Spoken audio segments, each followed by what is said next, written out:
ओम नम जय गुरुजी, शुक्राना गुरुजी, अनंतम शुक्राना गुरु महाराज। ओम नमः शिवाय, शिवजी सदा सहाय। नमः शिवाय,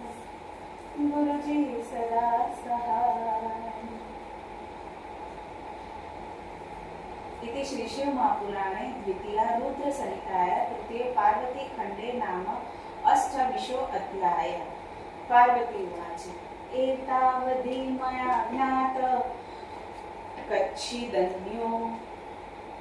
अयमागत इदानीं सकल ज्ञात मध्य ज्ञातं वध्यस्तविशेषत त्वयोक्त विदित देव तदलीकन चान्यथा यदि त्वयोदित स्यादे विरुद्ध नोच्यते त्वया कदाचित् दृश्यते दातृकवेशधारी महेश्वर स्वलीलाय परब्रह्म स्वरागुपात विग्रह ब्रह्मचारी स्वरूपेण प्रतारयुक्तिमुद्दत आंगतच्छल संयुक्त वचोवादी कुयुक्तेय शंकरस्य स्वरूप तु जानामि सुविशेषत शिव तत्तमतो वच्चिं सुविचार्य यथार्हत वचस्तु तो निर्गुणो ब्रह्म सगुण कारणेन स कुतो जातिर्भवेत् तस्य निर्गुणस्य गुणात्मनः स सर्वासाहि विद्यानामधिष्ठान सदाशिव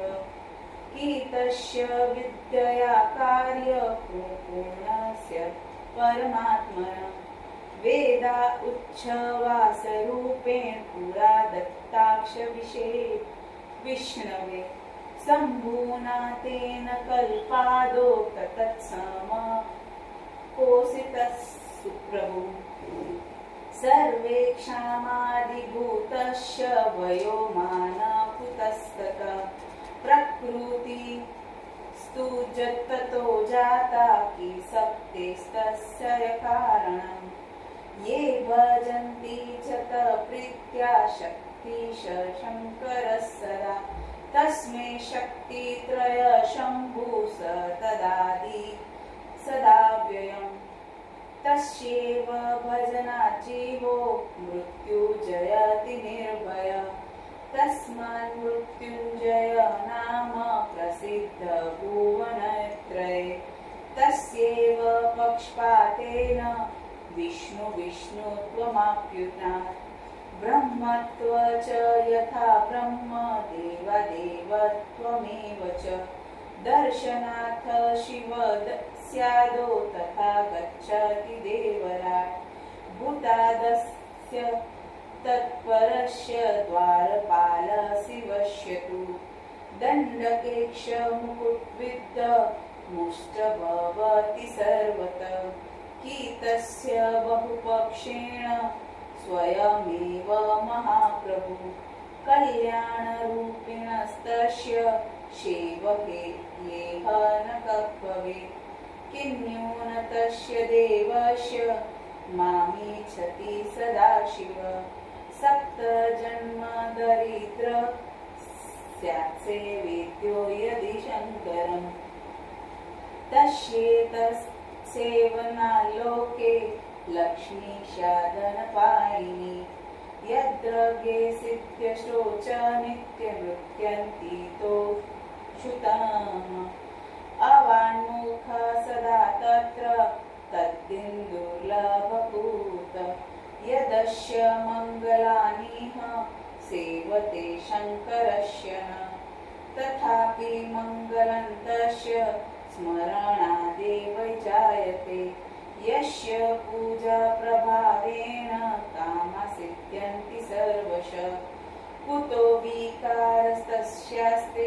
निर्विकारस्य सर्वदा शिवेति मङ्गला नाम मुखे यस्य निरन्तरं तस्यैव दर्शनाद्यन्ते पवित्रा सन्ति सर्वदा यद्यपूत भवेदस्यं चितायाश्वत्वयोदितं नित्यं सत्साङ्ग देवे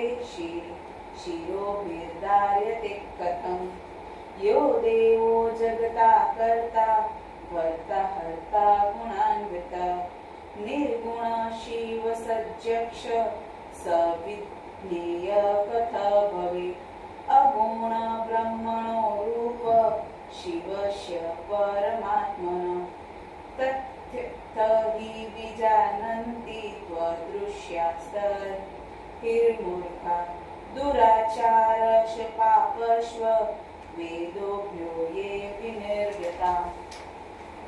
तत्त्वतेनेव जानन्ति शिवस्या गुणरूपिण शिवनिन्दा करोतीह तत्त्वमज्ञाय पुमान् आजन्म सच्चित पुण्य भस्मीभवति तस्य तत् त्वया निन्दा कृता यात्र हरष्यामि ततेजस त्वत्पूजा च कृत्यं मे तस्मात् पापभजाम्यहं शिव विद्वेषिण दृष्टा सचेल स्नानमाचरे शिव विद्वेषिण दृष्टा प्रायश्चित समाचरे रे दृष्ट त्वया चौक्तमः जानामि शङ्करम् निश्चयेन न विज्ञात शिव एव सनातन यथा तथा भवेद्रुद्रो यथा वा बहुरूपवान् ममाभीष्टतमो नित्य निर्विकारी सता प्रिय विष्णु बहार ब्रह्मापि न समस्तस्य कापि महात्मनः कुतोऽन्ये निर्जरादाश्व कालादीना सदेवते इति बुद्धय समालोक्य स्वया सत्य सुतत्वत शिवार्थवनमागत्य करोमि वितत्तप स एव परमेशान सर्वेषु वत्सल समप्राप्तुमिभिलाषो हिन्दूनानुग्रहकारकं ब्रह्मवाच इत्युक्त्वा गिरिजा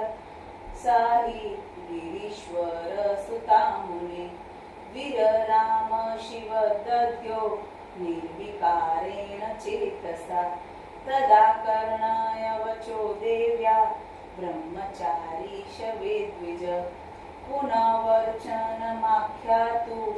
यावदेव प्रचक्रमे उवाच गिरिजाता त्वत्सव सखी विजयादृतं शिवशक्तमनोवृत्ति शिवनिन्दा परान्मुखी गिरिजोवाच वारणीय प्रयत्नेन संख्ययति द्विजातम पुमनाश्चैव शिवनिन्दा करिष्यति न केवल भवेत् पाप निन्दा कर्तु शिवस्य हि यो वे शृणोति तनिन्दा पापभागः स भवेदित्यतः शिवनिन्दा करो वद्य सर्वथा शिव किङ्करे ब्रह्मण क्षेत्वस्वेत्याज्यो गन्तव्य तत्स्थलात् दद्गतम् अयदृष्ट पुनर्निन्दा करिष्यति शिवस्य हि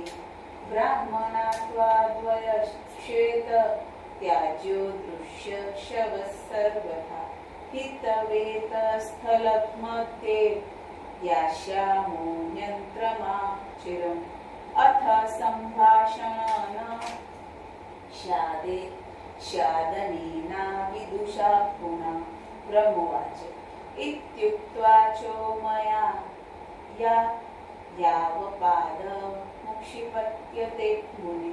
अशोतावच्छिव साक्षादालम्बप्रियता स्वयं कृत्वा स्वरूप सुभग शिवा ध्यान यथा तथा दर्शयित्वा शिवाय तामुवाचा वाङ्मुखी शिव शिववाच पुत्र यास्यसि माहित्वा न त्वत्याज्या मया पुनः प्रसन्नोऽस्मि वर ब्रूहि नादेय विद्यते तव अद्य प्रभूतिदो दास स्तपो विकृत एव ते कृतोऽस्मि सौन्दर्या तत्क्षणमेकयु गायते त्यज्यता च त्वया लज्जा मम पत्नी सनातनी गिरिजे त्वहि सद्बुद्धया विचारय महेश्वरी मया परीक्षितासि त्वबहुधा दृढमानसे ततक्षं स्वापधारद मे लोकलीलानुसारिण न त्वादृशी प्रणयिनी पश्यामि च त्रिलोकके सर्वार्थः तवाधीन स्वकामः पूर्यता शिवे एहि प्रिये मत्काश पत्नी त्वमेव रस्तव त्वया शाकधृतयाशे स्वगृह पर्वतोत्तमम् ब्रह्मवाच इत्युक्ते देवदेवेन पार्वती मोदमापसा तपोजात तु यत्कृष्ट तज्जहो च पुरातप्नं सर्वश्रमो विनष्टो बुत्सत्याशु मुनिसतं फले जाते श्रमपूर्वो जन्तोर्नाशम वाप्नुयात् इति श्री शिव महापुराणे द्वितीय रुद्र संहिता तृतीय पार्वती खंडे पार्वताय शिव रूप दर्शन नामाष्टविशो अध्याय समाप्त। गुरु महाराज से आज्ञा लेते हुए जय गुरु जी, शुक्राना गुरु जी, अनंतम शुक्राना गुरु महाराज। ओम नमः शिवाय। शिव जी सदा सहाय। ओम नमः शिवाय। गुरु जी सदा सहाय।